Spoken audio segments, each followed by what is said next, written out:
राजधानी दिल्ली में आप विधायक आतिशी ने कहा कि बीजेपी जिनसे कई सालों से कॉमर्शियल पार्टी टैक्स कन्वर्जन शुल्क और पार्किंग शुल्क लेती आ रही है, उन अनाधिकृत इलाकों में दुकानों रेस्टोरेंट को अचानक लाइसेंस देने से इनकार कर दिया। बीजेपी उन्हें शो कॉज नोटिस भेज रही है जिससे वे उनसे मोटी रकम कमा सके। आतिशी ने कहा कि बीजेपी आखिरी के 3 महीनों में और ज्यादा उगाही करने की फिराक में है।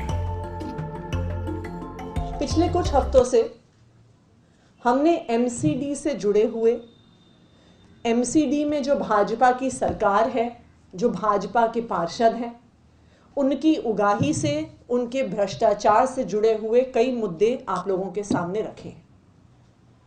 आज भी एक ऐसा महत्वपूर्ण मुद्दा हम आपके सामने लेके आए हैं। जिस तरह एमसीडी में भाजपा ने पिछले 5 सालों से भ्रष्टाचार किया है और दिल्ली की जनता उस भ्रष्टाचार से परेशान हो गई है, और आज भाजपा को यह समझ में आ गया है कि जैसे ही 3 महीने के बाद चुनाव होंगे तो दिल्ली की जनता उन्हें एमसीडी से निकाल के बाहर कर देगी।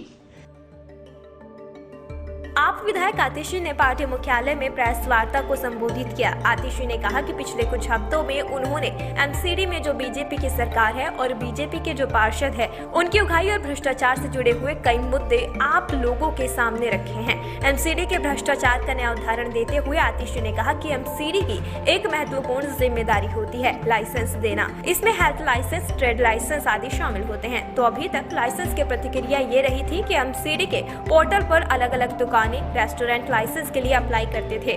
उस पोर्टल के माध्यम से उन्हें यह लाइसेंसेस जारी किए जाते थे। एमसीडी की एक महत्वपूर्ण जिम्मेदारी होती है लाइसेंसेस देना, जिसमें हेल्थ लाइसेंस शामिल होते हैं, ट्रेड लाइसेंस शामिल होते हैं। तो अभी तक लाइसेंसेस की प्रक्रिया ये रही थी कि एमसीडी के पोर्टल पे अलग अलग दुकानें, रेस्टोरेंट्स लाइसेंस के लिए अप्लाई करते थे और उस पोर्टल के माध्यम से ये लाइसेंसेस इशू किए जाते थे। पिछले कुछ समय में एमसीडी ने इस प्रक्रिया को एमसीडी के पोर्टल से हटा के एमएचए के पोर्टल पर शिफ्ट कर दिया।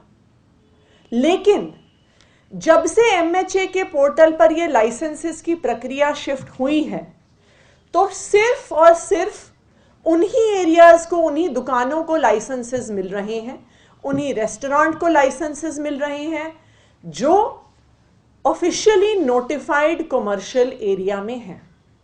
लेकिन जैसा कि हम सब जानते हैं कि दिल्ली में 75% से ज्यादा रिहाइश अनऑथराइज्ड कॉलोनीज में है।